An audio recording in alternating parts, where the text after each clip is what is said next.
E aí, pessoal, beleza? A aula de hoje será sobre modelos produtivos. Acesse geografiaopinativa.com.br e continue com a gente. Então, o que é um modelo produtivo? Modelo produtivo nada mais é do que o modo de operacionalizar o trabalho dentro de uma fábrica. Esse modo ele é criado por determinado dono de uma fábrica e depois é expandido para outras fábricas, é copiado e acaba virando um modelo produtivo. Então tá certo, aqui nesse vídeo eu vou explicar para vocês os principais modelos produtivos e temos três principais: o Taylorismo, o Fordismo e o Toyotismo. Então vamos começar. Taylorismo. Para entender o Taylorismo, a gente tem que voltar lá para o século XIX. No século XIX estava acontecendo um fenômeno social e econômico muito importante. E se você estudou, você com certeza já sabe do que eu estou falando. É a Segunda Revolução Industrial. E a Segunda Revolução Industrial vai ser marcada pelo surgimento de duas fontes energéticas muito importantes: a eletricidade e o petróleo. E com o surgimento dessas novas fontes energéticas, se aumentou também a concorrência entre as indústrias. As indústrias agora, as fábricas, iriam querer produzir cada vez mais de maneira mais rápida para aumentar a sua margem de lucro. E é dentro desse contexto que um carinha chamado Frederick Taylor vai publicar diversos trabalhos, aos quais hoje a gente vai reunir sob o nome de Taylorismo. E o que é o Taylorismo? Então, basicamente, ele se baseia na divisão da mão de obra dentro da fábrica. Antes, um funcionário ele era responsável por fazer todo o processo produtivo, desde o início até o fim. Vamos imaginar uma fábrica de sapato. A mesma pessoa, ela faz o molde, ela corta o couro, ela cola o couro, cola a sola, costura o sapato, coloca o cadarço, enfim, ela faz tudo. Mas, pela lógica taylorista, agora cada pessoa seria especializada em uma função. Uma pessoa seria especializada só em cortar o couro, outra seria especializada só em colar a sola e outra seria especializada só em colocar o cadarço. Mas qual que vai ser o benefício disso aí? Qual que vai ser o benefício dessa divisão do trabalho? Então, o trabalhador ele vai poder se especializar somente em uma função. Vamos imaginar, eu sou um funcionário de uma fábrica e eu tenho que fazer todo o processo produtivo. Eu tenho que fazer o produto desde quando eu recebo a matéria-prima até quando eu vou entregar para o consumidor. É muito difícil eu querer melhorar as minhas aptidões tendo que fazer tudo isso. Agora, se eu só faço uma função, uma etapa do processo produtivo, eu vou muito mais facilmente poder me especializar e melhorar a minha eficiência nessa função. E é claro que isso vai aumentar a produção e vai baratear o custo. Agora, também vão ter pontos negativos, e o principal deles vai ser a alienação do trabalhador. O trabalhador ele vai ser alienado ao processo produtivo. O que é isso? O trabalhador agora ele não vai mais conhecer todo o processo de produção. Ele vai conhecer só a parte que ele faz. Ou seja, ele vai trabalhar anos numa fábrica e não vai saber o processo, não vai saber o resultado final de todo esse processo ao qual ele faz parte. E uma figura muito importante dentro dessa lógica taylorista é a figura do gerente.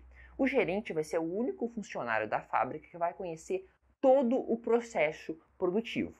E ele vai ter uma função fundamental de fiscalizar, ver se o funcionário está fazendo o trabalho dele bem feito de maneira eficiente para ampliar cada vez mais o lucro do patrão. Ok, esse é o taylorismo. Muita gente nem considera o taylorismo como um modelo produtivo. Afinal, ele foi criado por um estudioso e ele não foi de fato colocado em prática. A primeira vez que o taylorismo vai ser quase colocado em prática, vai ser colocado em prática com algumas diferenças, vai ser em meados do século XX, por um carinha chamado Henry Ford. Henry Ford, o criador da Ford, a empresa automobilística que existe até os dias de hoje. Então, o que o Henry Ford vai fazer? Ele vai pegar essas ideias do Frederick Taylor e vai colocar em prática na fábrica dele com algumas mudanças. E é aí que vai surgir o modelo produtivo propriamente dito, que a gente vai chamar de Fordismo. E quais que vão ser essas diferenças do Fordismo para o Toyotismo puro?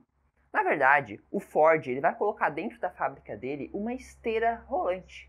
Como assim? Uma esteira rolante, aquela que existe dentro das fábricas, como fica bem ilustrado no filme Tempos Modernos do Charlie Chaplin. Agora, o trabalhador ele não vai mais precisar se deslocar para fazer seu trabalho. Ele vai ficar parado, ou seja, ocorre aí a fixação do trabalhador, do operário dentro da fábrica, e os produtos iriam passar pela frente dele em uma esteira. E é claro que com a colocada da esteira rolante e com a fixação do trabalhador dentro da fábrica, a produção ia aumentar muito. Se a produção aumenta, o preço também cai. Se o preço cai, o próprio trabalhador, o próprio operário vai poder comprar o produto que ele mesmo produz. E essa foi a grande cartada de mestre do Henry Ford. Além de ser um sistema de produção, o Fordismo também se encaixa como um sistema de consumo. Afinal, o trabalhador, com o salário dele, muitas vezes com bonificações pela eficiência, ele vai poder comprar o produto que ele mesmo produz, aumentando, claro, as vendas e o lucro do patrão. Agora, uma outra característica fundamental do Fordismo vai ser a existência de grandes estoques. A fábrica da Ford, lá nos Estados Unidos, tinha uma grande área, tá, de estocagem de carros, com vários carros ali prontos para venda. E daí a gente supõe uma outra característica bem importante que você tem que lembrar: a padronização dos produtos. Todos os carros estocados nesse pátio eram iguais, ok? Não existiam cores diferentes, não existiam modelos diferentes. Existiam simplesmente carros iguais, preparados para venda ali na hora. Então, esse foi o Fordismo, simples, né? Uma adaptação das ideias do Taylorismo na prática, colocando a esteira rolante e a fixação do funcionário dentro da fábrica, ok? E também, claro, Fordismo sendo caracterizado como também um sistema de consumo. Então vamos lá, Toyotismo. O Toyotismo ele é muito mais recente, ele data do pós-guerra e foi criado pelo engenheiro da Toyota Taiichi Ohno. Taiichi Ohno ele vai até a fábrica da Ford, vê como funciona a fábrica da Ford e começa a perceber que no país dele, o Japão, aquele modelo ele não podia ser aplicado. Mas por que o Fordismo não podia ser aplicado no Japão? Vamos pensar em termos geográficos. O Japão tem um território insular, um território muito pequeno. A gente estava aí no período pós-guerra, o Japão estava destruído e principalmente tinha perdido muitas de suas colônias, na Coreia, na China. Ou seja, além do espaço limitado que o país tinha, a gente tinha também um problema de diminuição do mercado consumidor. Então é claro que essa ideia fordista de criar, fazer uma produção em massa e estocar era impossível. Então o que o Taiichi Ohno, né, o engenheiro da Toyota, vai pensar? Vamos abolir isso de estoque. Não vão mais existir estoques dentro da fábrica. O que vai existir agora vai ser uma produção em consonância com o que o mercado consumidor quer. Notem que isso barateia muito a produção.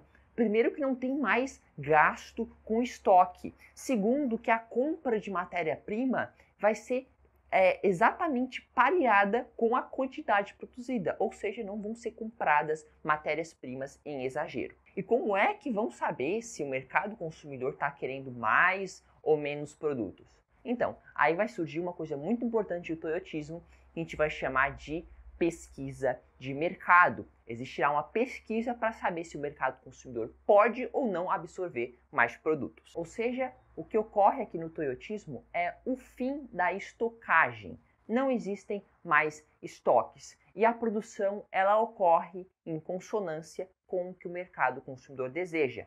Ou seja, ocorre o chamado just in time. Just in time é um termo muito importante, afinal muitas vezes ele é colocado como sinônimo do Toyotismo, tá? Que vai ser a produção com base no mercado consumidor e não mais na estocagem de produtos. Então, se se produz pareado com o que o mercado consumidor pode comprar, um efeito muito positivo do Toyotismo vai ser a mais fácil atualização dos produtos. Vamos pensar, se surge uma inovação muito grande na produção de automóveis, numa fábrica fordista, vários carros, centenas de carros, às vezes milhares de carros, já vão estar prontos para venda. Então essa atualização tecnológica, ela só vai ser colocada para o consumidor quando todos aqueles carros, todos aqueles automóveis sejam vendidos, certo? Agora, no toyotismo não existe estoque, então se surge uma inovação, automaticamente ela já vai para o consumidor, porque os carros produzidos já vão vir com essa atualização embutida. Logo, a atualização vai ser muito mais rápida. E claro, o dinamismo da fábrica também. E claro, a gente está falando de Japão. O Japão é a terra da robótica. E é claro que isso vai ser inserido dentro da lógica toyotista. Se no Fordismo o operário ele quase tinha um trabalho mecânico, ficava ali paradinho, fazendo o mesmo movimento o dia todo, esperando os produtos passarem na esteira rolante, na fábrica toyotista é literalmente um robô que vai fazer esse serviço mecânico. E isso vai trazer uma grande consequência para o próprio mundo do trabalho. Na fábrica toyotista, o trabalhador ele vai precisar ter um conhecimento muito mais amplo. Ele vai ter que ter um conhecimento de administração, vai ter que ter um conhecimento de engenharia, porque as funções mecânicas e mais simples vão ser feitas por robôs.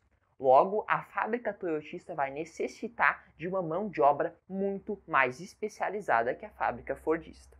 Então, galera, é isso. Eu espero que você tenha entendido a diferença entre Taylorismo, Fordismo e Toyotismo, os três principais modelos produtivos. Acesse geografiaopinativa.com.br, se inscreva no nosso canal e deixe seu like. É isso aí.